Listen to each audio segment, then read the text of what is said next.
Organizata e veteranëve të luftës së ushtrisë çlirimtare të Kosovës i ka shkruar letër përfaqësuesit të presidentit amerikan Donald Trump për misionet speciale, Richard Grenell, nga i cili kërkoi mbylljen e gjykatës speciale. Po i shkruajmë nga Organizata e veteranëve të ushtrisë çlirimtare të Kosovës për të shprehur shqetësimin tonë të thelluar dhe në rritje se dhomat e specializuara të Kosovës e kanë humbur qëllimin e tyre. Ajo që duhet të ishte një gjykatë drejtësie është ndërruar në një armë politike dhe administrata juaj, më shumë se kushdo tjetër, e di se çfarë ndodh kur drejtësia bëhet politike, bëhet obsesion. I nderuar ambasador, po ju drejtohem jo si politikan, por si veteran drejtuar një veterani tjetër, vëllëzër të armës, mbrojtës së lirisë. Po ju kërkojmë të ngrini këtë çështje në administratën tuaj.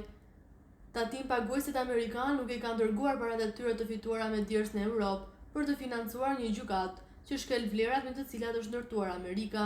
Presidenti Trump por i shkruan rregullat e vjetëruara të kontrollit politik ndaj drejtësisë së pavarur dhe sipas këtyre rregullave të reja, kjo gjykatë duhet të mbyllet. Ajo është një turp për drejtësinë amerikane dhe për vlerat amerikane, thuaj ndër të tjerat në letrën e OVL-s drejtuar Richard Grenell. Por kritik ndaj OVL-s jep analisti dhe njohësi zhvillimeve në vend Fadon Mehmeti. Siç thot Mehmeti, letra e OVL-s është pas një efekt në punën e speciales.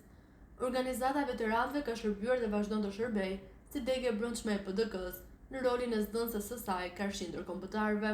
Kjo letër nuk ka peshë dhe nuk mund të ndryshojë drejtësinë ndërkombëtare, të cilën e themeluan ata për të cilët veteranët kërkojnë liri. Natyrisht është e drejta e tyre të shprehin pakanësitë, pse jo dhe të kërkojnë çbërjen, por jo nuk është e drejtë moralisht dhe as praktikisht, është shprehur Mehmeti.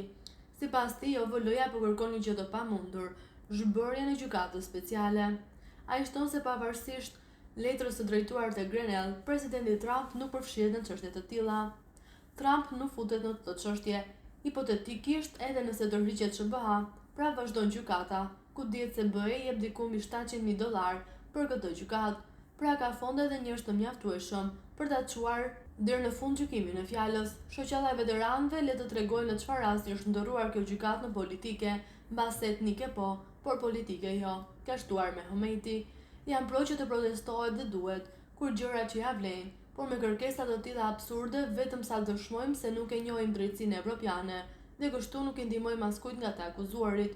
Grenell nuk mund të mbyllë dhe as nuk mund të zhbëjë gjykatën speciale, pasi nuk është deg partie apo seli politike, por institucion juridik dhe si i tillë ka përvarësinë dhe autonominë e saj mbi të cilat vepron, ka përfunduar Faton Mehmeti.